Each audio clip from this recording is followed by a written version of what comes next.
online or whatever. But what I do want you to do is to engage in the book. And so the quizzes that are online are really engaged to make sure that you read. They're not necessarily the most challenging questions, but they're just kind of informational. What I do want to take from that is to keep you on track and to keep you engaged in the material. And I don't want it just to be busy work. So what I'm going to do is take a portion, word for word, from those quizzes and put a portion on the exam. And so at some point in time, you will have seen exam questions. And so that gives it a little bit more, all right, yeah, it's not just busy work, but some of them will be.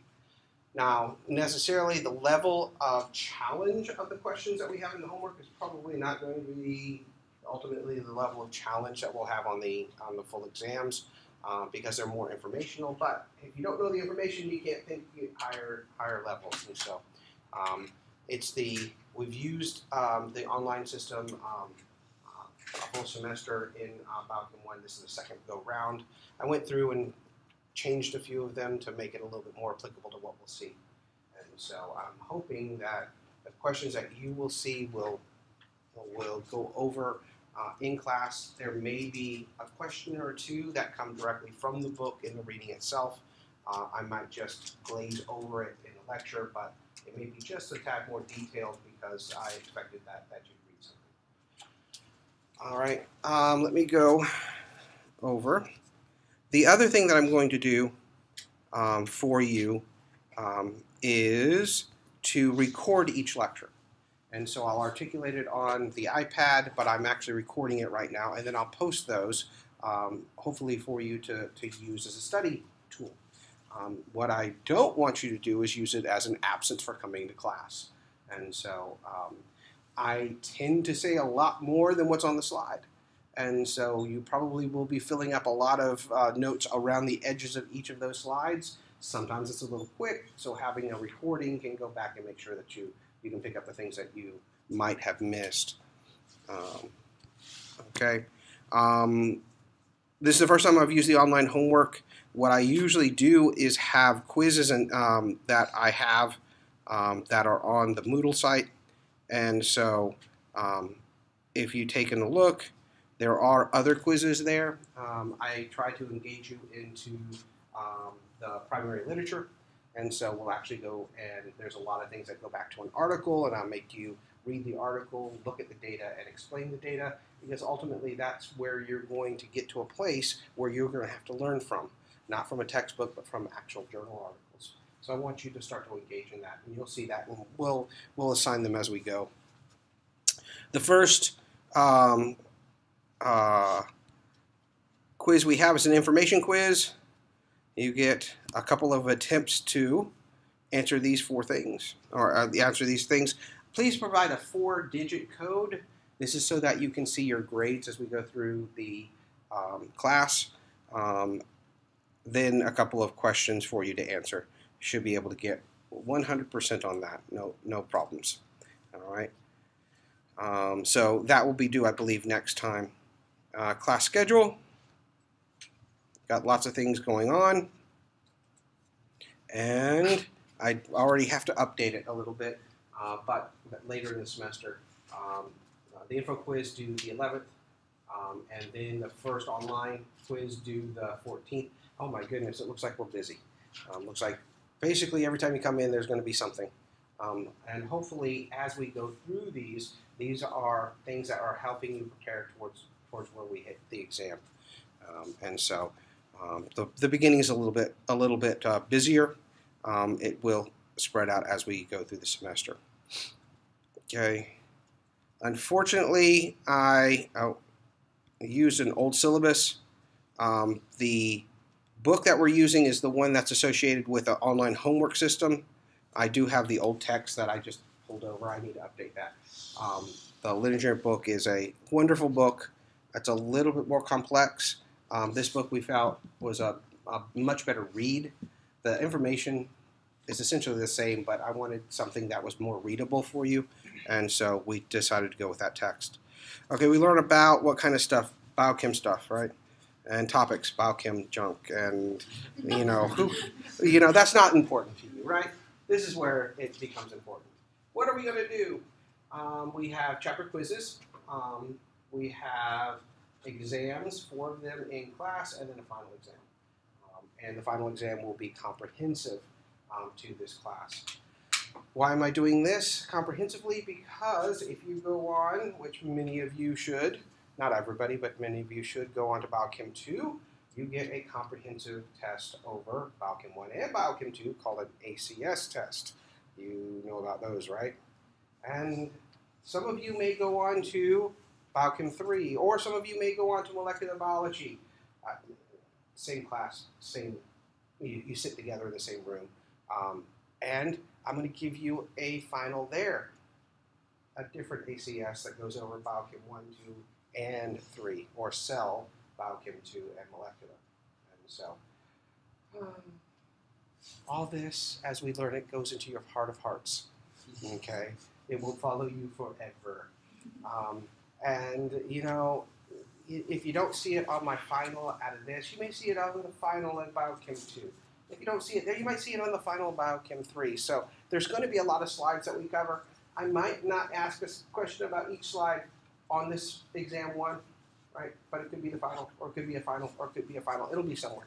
Or, quite frankly, if you're heading to medical school and you get to your boards, they have basic biochem questions on your boards. That's after your second year in medical school. You'll be tested on this kind of concepts at that point in time. At some time you learn it. Hopefully you don't have to learn it each time you take a test. Okay? That's not an efficient way to do it, but as you want to place all of this in context, we are building upon what you learned in Bio 109, and we're going to add components to it. We're going to build from what you've seen in genetics. We're going to build from what you've seen in organic chemistry. We're going to apply things so that it becomes a comprehensive understanding of how chemistry is done inside the biological system. And so we'll even look at reactions. Organic. Remember all those reactions? How many reactions did you have to know in organic? Hundreds, right? We're going to distill that down to how God actually does it inside the body. And that distills down to a much more manageable handful of concepts, because we have to do biochemistry. We have to do chemistry at 37 degrees Celsius, at a pH of 7, and we have to do it in the presence of water and do organic reactions. And so that limits how we do chemistry, but the organic chemistry that you saw in organic chemistry and did in organic lab, those kind of reactions occur in the body also. But we're just going to see how we do that, and we'll actually look at the manipulations. We kind of focus in on the chemistry part of biochemistry, and so we'll look at structure. We'll look at structure-function relationship, and so we'll be looking at how all the chemistry occurs. All right, so that's how we're going to grade you. I don't like plus minus. Plus minus is only more places to argue about grades. I don't care about arguing about grades. I don't use plus minus. And so, and I do round. So if you take a look, I left the last grade sheet. This is what you'll see posted for the grades. You'll have more quizzes because you have the online quizzes, but you can see codes are listed to the side, and you'll be able to find your grade that particular way. And so this was the distribution of the last class that I taught. And so at this moment in time, you guys have gone through GChem, you've gone through the biology sequence, you've gone through at least the first semester of organic chemistry. You have been challenged, and you've been successful. And so many of the grades are A's and B's, and that's kind of what I expect. And so if you put forth the effort, we're going to be able to do this, okay? And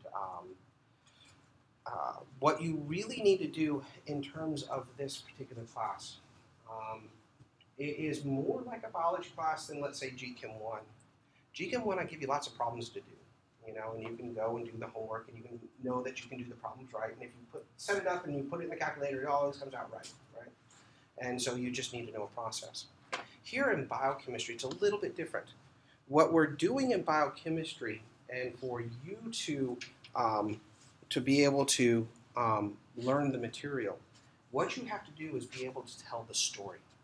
Okay, you're going to have to be able to describe how things work together, and you need to be able to describe it to someone who kind of understands. Because if you could describe it to your roommate and they're an art major, you're going to impress them, right?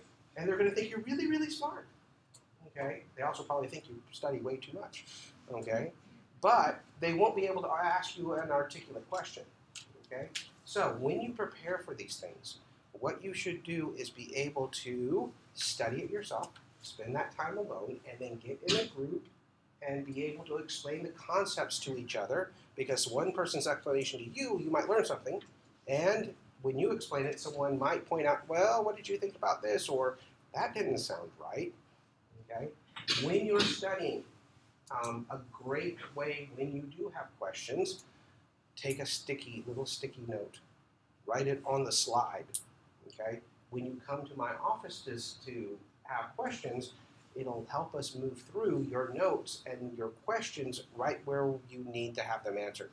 And so that's a wonderful way, a mechanism that a lot of students have used. They put sticky notes of their questions on the slides they needed to have a clarification, and it's allowed us to use the office hours really, really efficiently.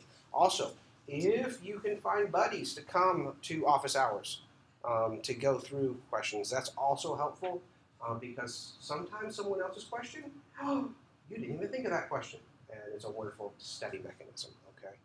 And so, just a couple of hints about how to approach this. But you need to be able to explain everything and how it works, okay, to someone else. And if you know how it works and understand the pieces, the question on the exam might be, okay, not describe how it works, but what happens if this piece doesn't work? What would be the consequence? And if you can tell me how everything is supposed to work, and then you go, oh, this one doesn't work, then if this doesn't work, then that doesn't happen, then this doesn't happen, then this doesn't happen. Because ultimately, when you are in real life, if everything's working, no one's going to come to you. Okay? There's no problem. But what you have to do is work backwards from the problem that you see to where the source of the problem is, so that a treatment can be done.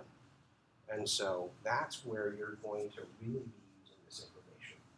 And so I want you to kind of think through those. And that's why I ask questions like that sometimes. They won't all be like that, but there might be some like that. Okay. All right.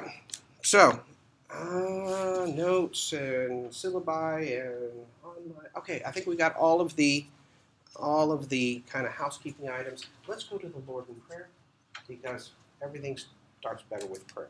So let's do that.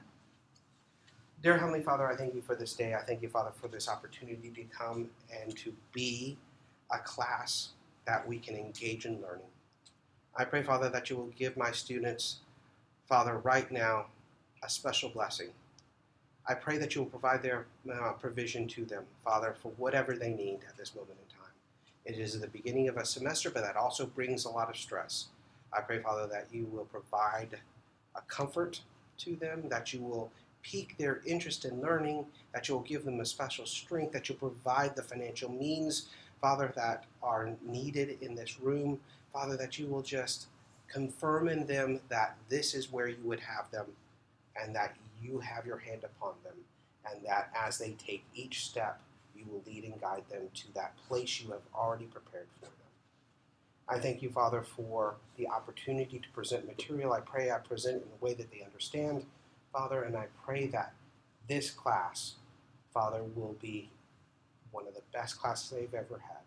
I ask this all in Jesus' name. Amen. All right, so kind of chapter 1, really overview kinds of things. Okay? We're going to study why life happens at the molecular level. Okay? So we're going to be concerned with structures and interactions. Now, when you look at structures and interactions, we're going to look at how things happen. And we're going to go all the way back to GChem 1, like this, an electrostatic interaction. Okay? What do we call that in GChem 1? An electrostatic interaction. We called it some kind of bond, an ionic bond. Okay, so this concept is not new. It's just named differently in some other different setting or a different class. But an ionic bond is strong. The positive and negative really attract to one another, and it creates a lot of stability. And so we're going to see how that applies. Now, we call it hydrophobic interactions when a very nonpolar molecule interacts with a nonpolar molecule. What did we call that way back in GChem? Do you remember? It was an intermolecular force. It wasn't a very strong one. What is it? Not hydrogen bonding. Which one? Dipole. It isn't dipole. If you have just hydrogens and carbons, it's nonpolar. So what is the nonpolar interaction? Van der Waals or London dispersion forces. They're very small, but they're very important in biological systems. A disulfide bond is a covalent bond. That's pretty big. Okay, and so what we're going to do is we're going to use the rationale of the intermolecular forces to talk about how things are held together. And so so we're going to apply things. And so London dispersion forces and intermolecular forces are something that really hit people in GChem 1, and they don't understand, but it's really important because we use it all the time. Okay, so we're also going to look about the chemical transformations, and we're not going to just say that a lot of times in biology you see glucose as 6 little balls hooked together that get connected to 3 little balls. What in the world? Okay, my daughter tried to call me, and I tried to hang up, but it actually connected. And so it went 6 little balls created into 3 little triangles, and now we're not going to look at balls and triangles, we're actually going to look at the chemistry behind it. And we're going to look at, oh, look at those arrows. What are those kind of arrows? The actual mechanism. Woo! We're going to see the flow of electrons, about how this happens, and how the proteins and the RNA are used to facilitate the actual reaction itself. And so we're going to look at that process. Now, we won't look at all of them, but we'll look at some of them. But that's the kind of level of detail that we're going to look. We're also going to look at how the arrangement of molecules is important. Just like letters, okay, you had to learn letters, and then from letters you learned how to put together words, and once you had words you could put together sentences, and then sentences give you, okay, that's Latin, okay. Sentences you can actually then put together a paper and make an articulate argument, okay. That's a process. That's a long process, elementary school to high school to do that. Well, we're going to start you off a little bit quicker here. We want you to do the equivalent of a 20-page paper, and we're going to teach you the letters today, okay? But we're going to look at how things are organized. And so instead of letters, you have amino acids or proteins. Proteins are combinations of those, of which then function comes from that, and or nucleotides for DNA, RNA. Again, the sequencing of them provides information and function. And so we're going to talk about the relationships between those. We're also going to talk about the energy, because that's very important about what happens and why things happen. And so what we have to understand is, and the problem with our textbooks is this: the cell is in a dynamic steady state. The textbook shows you a picture of something that is static. Okay? Now, what is dynamic steady state? Dynamic means it's changing at all times, but steady state says that it's not changing. Okay? So things are being synthesized and things are being degraded. All right? But what the body tries to do is keep a constant level of certain molecules, even though some are being created and some are being destroyed. We create a level or a balance. When we get to biological systems, we talk about homeostasis. And so we reach a homeostasis of all the things inside the cell. Well, homeostasis is kind of a misnomer because there's no single homeostasis point, because every time you change the system, the homeostasis point changes. And so your cells, whether it be muscle, liver, or whatever, their states will change. Let's say if you eat a Snickers bar, the level of glucose goes up and the homeostasis of each of those cell groups changes to respond to that stimuli. And so depending upon what stimulus state, we will get to a different homeostasis point so that we can take care of whatever we need to take care of. And so there's not one homeostasis point. There are multiple inside the body, and at the same time, under the same stimulus, there are differences in the tissue types. Initially, we'll start off and talk about almost exclusively the conditions that are within the muscle under normal conditions, but later we'll then start differentiating tissue types and show you that there are differences. And so we don't try to add as much complication at the beginning, but eventually we will get to a lot more complicated system in which we integrate how all the biological systems work with inside the body. And so hemoglobin, the concentration of hemoglobin in your blood and the concentration of glucose in the bloodstream, even though they are changing, we try to get it to a set point, and we'll talk about this. To do that, we have to use energy. Now, the energy that we use, unfortunately and fortunately, we think about as a chemical energy, okay? And the chemical energy we think of as ATP, all right? And so the ATP molecule, that's the energy molecule. Unfortunately, that's a misnomer also, because there are lots of energy molecules in the body. ATP is a very important one, but it is not exclusive, okay? But it's used quite a lot. We spend a lot of time showing how we make ATP, how we break it down, how it facilitates things. So ATP is a central theme, but it's not the only theme. If you look at that particular molecule right there, okay, what do you know about ATP itself? What kind of molecule is that? It's a what? Triphosphate. It is a triphosphate. That's a very, very important.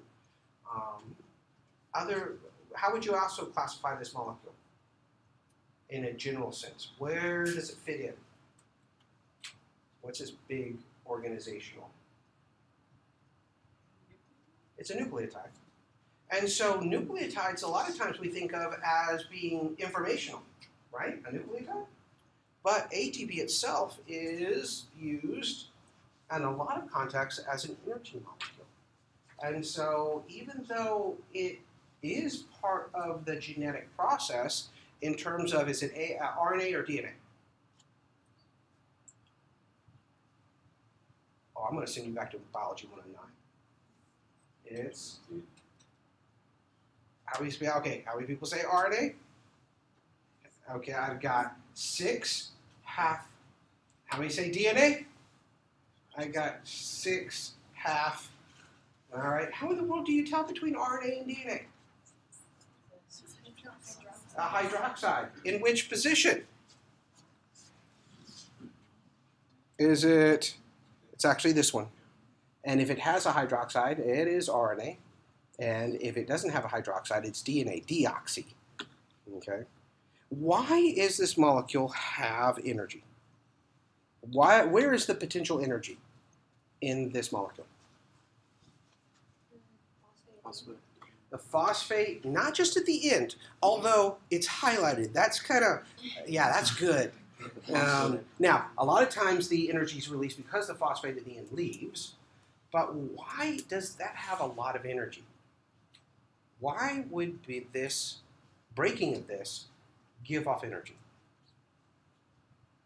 To say it another way, if it breaks off, that means the products are lower in energy than the reactant. So that means the reactant is in very high energy state. There's strain there. Where is the strain in this molecule? In the bonds. Which bonds? In the phosphates. Why? That is correct. What about charges? Yeah, look at the charges. What do you have a lot? What? You have a lot of negative, and they're really close together. Do negatives like to be together? No, not at all. but we're forcing them through the bonding to be together. They can't get away because they're covalently linked. But as soon as you break that bond, they can fly far away from each other, and you reduce that strain that has the negative charges together. And so this is where the energy resides. This is a nucleotide. How many other nucleotides exist?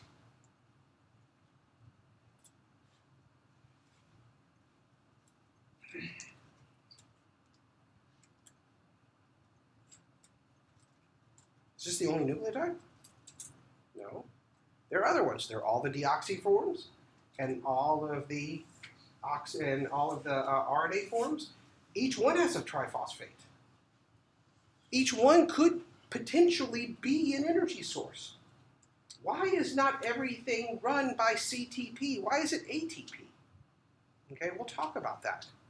Every one of those triphosphate molecules has the exact same potential energy. Some of them are used for energy and reactions, but not at the same level as ATP is used. So there is some reason why we use ATP as a more exclusive source. Let's say 85% of the time we use this, whereas 15% of the time we use some of the others. Okay, and so we'll talk about why that is. Reactions, have you seen these reaction progresses before, where you start and where you end? All right. Which of the delta G's would be favorable? 1, 2, or 3? 2. 2 is favorable. Is that the only one? 3 is also favorable. At the end, the energies are lower of the products than they were at the beginning. The one that's not favorable is 1, right? 1 is called a what type of reaction? It'll end with thermic. It's an endothermic. The other two are exothermic. Okay? And so we are going to look at reactions will probably go that are exothermic. Okay? Now, why? Oh, okay, up there it says Hess's law. What is Hess's law? We learned this in GChem 1. Or the delta G 3 equals delta G 1 plus delta G 2. Yes, if you add the two reactions together, okay, we can couple the energies of two reactions and allow something to proceed that couldn't have proceeded before.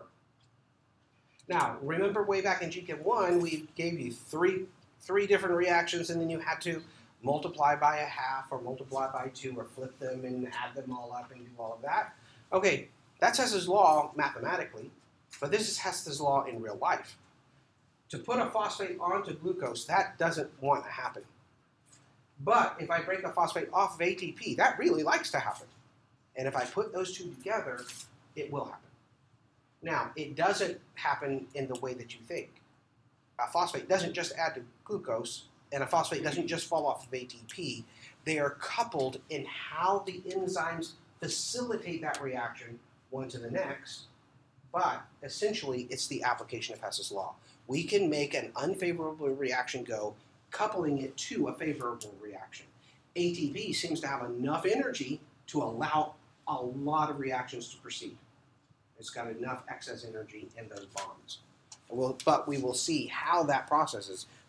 There are a couple ways in which the reactions occur in a process to allow that to occur. So we'll get into that detail.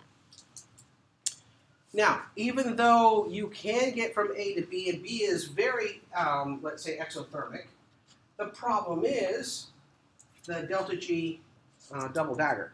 What's the delta G double dagger? Oh, it is the transition state. We also call it the activation energy. Okay?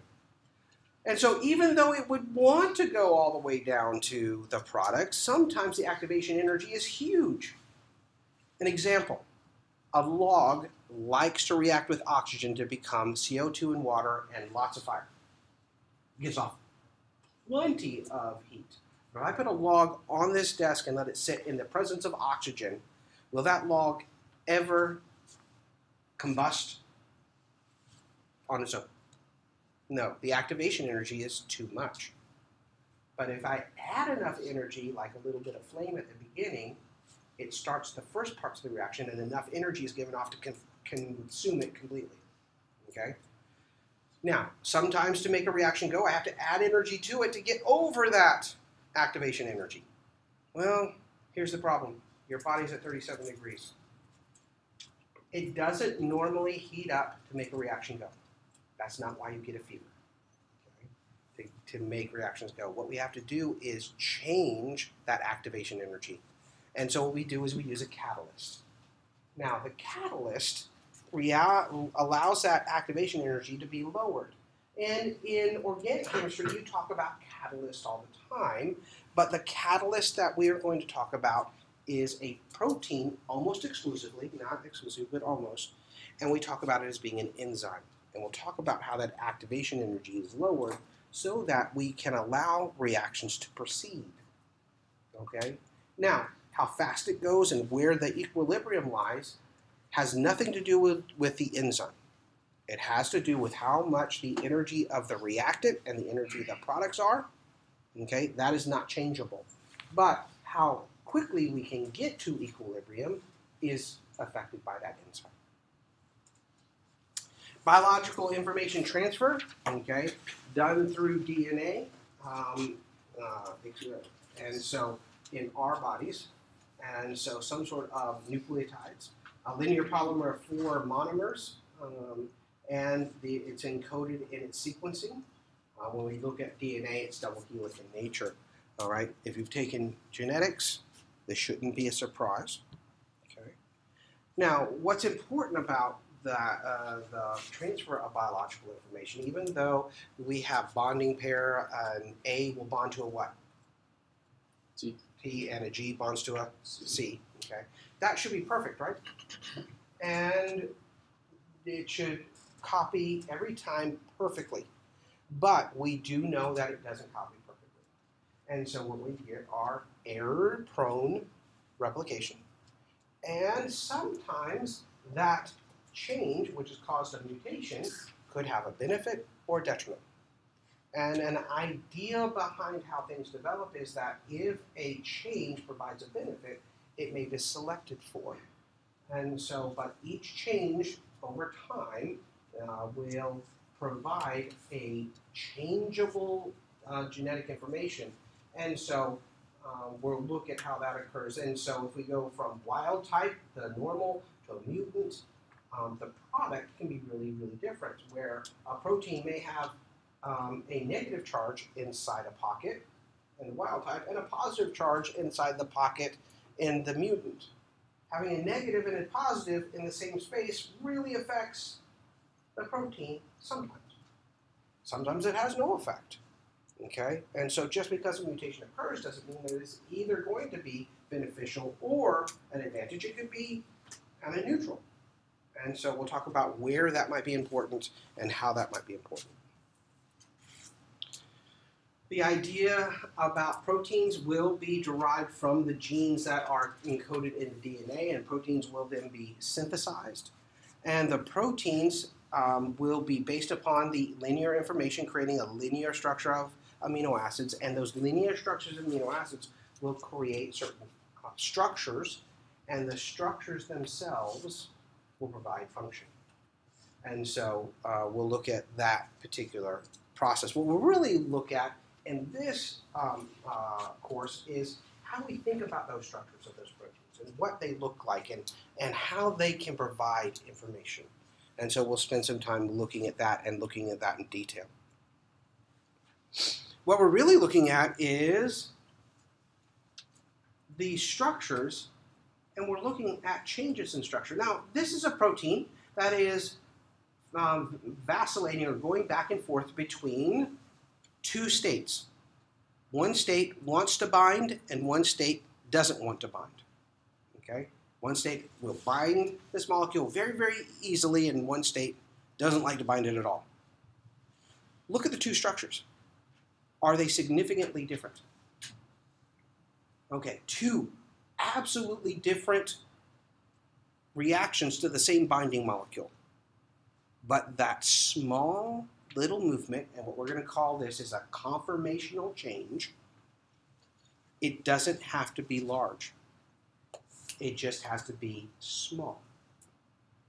And that small change can change the function completely about a protein. And so we're going to talk about how proteins are on and off, okay? And usually it is a tiny twist. Sometimes they're very large changes. We do have dramatic ones. But this is probably the more likely scenario, a very small change, okay? And what you can see is in the bonding, okay, somewhere around here, okay, that binding molecule touching this atom that pulls that molecule, which is attached to this whole chain.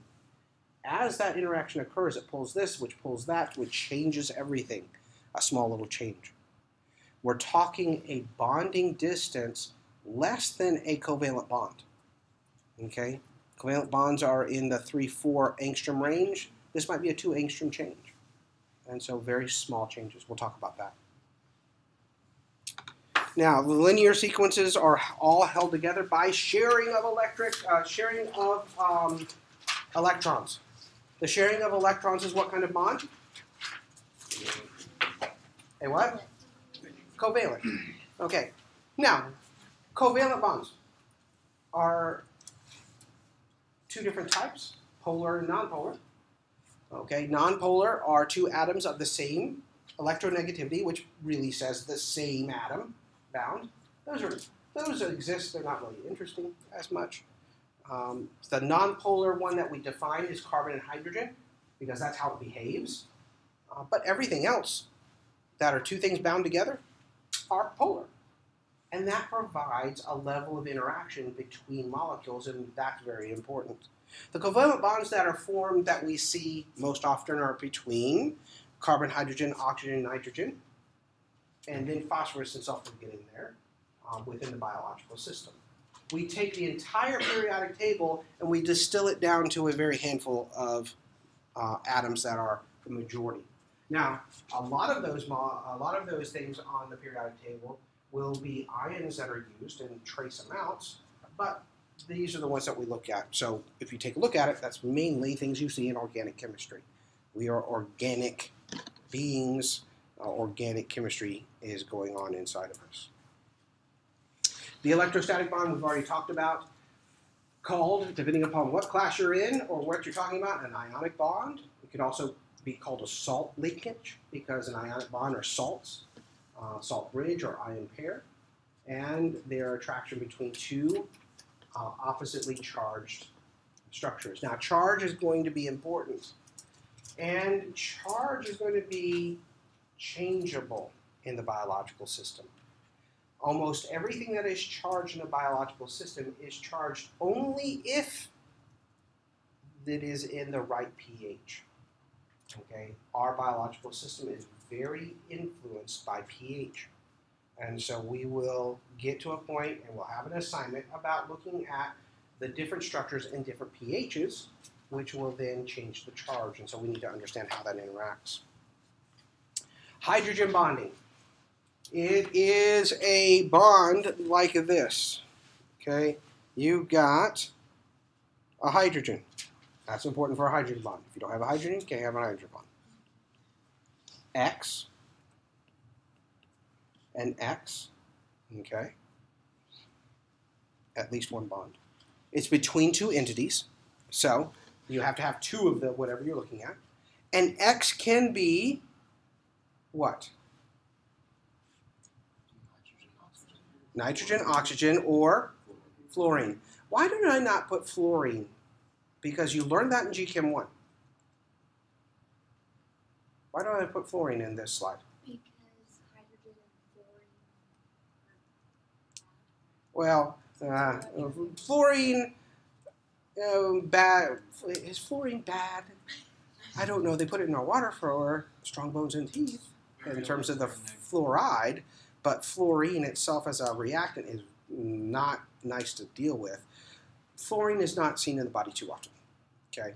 And so even though it can make a hydrogen bond, if you have fluorine inside of you as a reactant, you got much bigger issues than a hydrogen bond, Okay, fluorine is a gas that actually can diffuse through your hand, through the skin, and it loves to make a bond with calcium. And so fluorine gas can diffuse through your hand and eat away your bone through your hand, even through a glove. I don't have that in our building because of that. It's not great.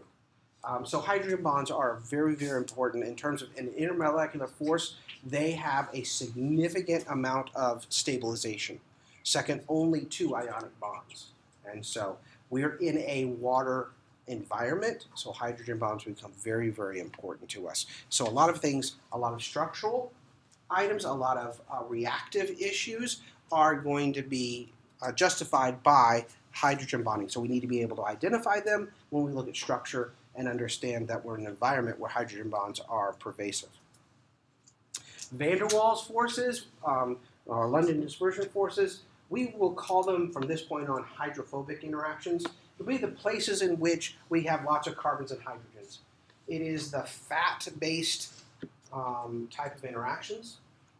They are limited in the amount of energy they provide individually. But if you get a lot of them together, they provide a lot of stabilization. What really is going to drive this is the battle between a hydrophobic portion of a molecule and the water environment that it's in. The hydrophobics will tend to come together because what really happens is not because the hydrophobics are attracted to each other in terms of strength. What's happening is the hydrophobics are trying to minimize, or really the water is trying to maximize how many polar interactions it can have. And so what it'll do is it'll push the hydrophobics into the smallest space that it can. This drives energetically why things fold in the way they do and why we have membranes in the way that we have and their integrity. Very small amounts of energy. We'll talk about the hydrophobic effect. It really is more the water trying to maximize energies between itself, but it is important. Only effective when large numbers of them. So the biological questions we're going to try to answer. How do proteins work?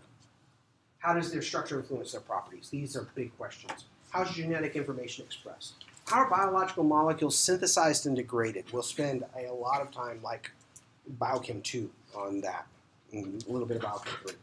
How do cells and organisms grow, differentiate, and reproduce? These are the big questions we're going to ask. We're going to ask, what are the control mechanisms that regulate different things? So a hormone will reach a cell, which will then start a cascade of events, which will have individual players that will learn in detail, which will cause a cellular response. And so each of the players, as we look at it, will do certain things.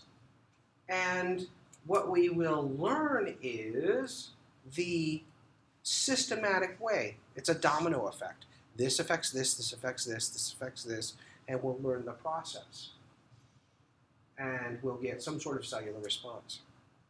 Now, we will teach you this in spurts. Okay? So we'll teach you this cellular response. Okay? And we'll just say this is released, a hormone. Well, really, there's a cellular response to releasing the hormone. That will teach you at a different time. And then, well, how was that hormone released, and why was that hormone? And then there's a cellular response here. And then once that cellular response actually occurs, well, then what happens after that? And so there's a story about how things happen that's like this long. But we'll teach you in chunks like this because this seems a lot to you the first time you see it, right? But it is part of a whole integrated system that eventually we will be putting together. And so we'll get to natural breakpoints about which they can connect to. And so, but we'll learn about that processing. This is where a lot of disease occurs. This is where a lot of treatments are. You investigate treatments in that process. Drug development comes from this. A lot of research that happens in knowing how these processes occur. We know a lot of different pathways, but we do not know all pathways. And so what we're going to do, and biochemistry does this quite often, we're going to give you 3 examples that we understand very, very well, okay, of the thousands of pathways that exist. You're going to need to know 3. Now, you're going to need to know those 3 in detail, because there are principles that are inherent in those processes that when you go and you read an article about a new process, okay, oh, I know that part. Oh, I know this part. Oh, that's different. But, oh, I know this part.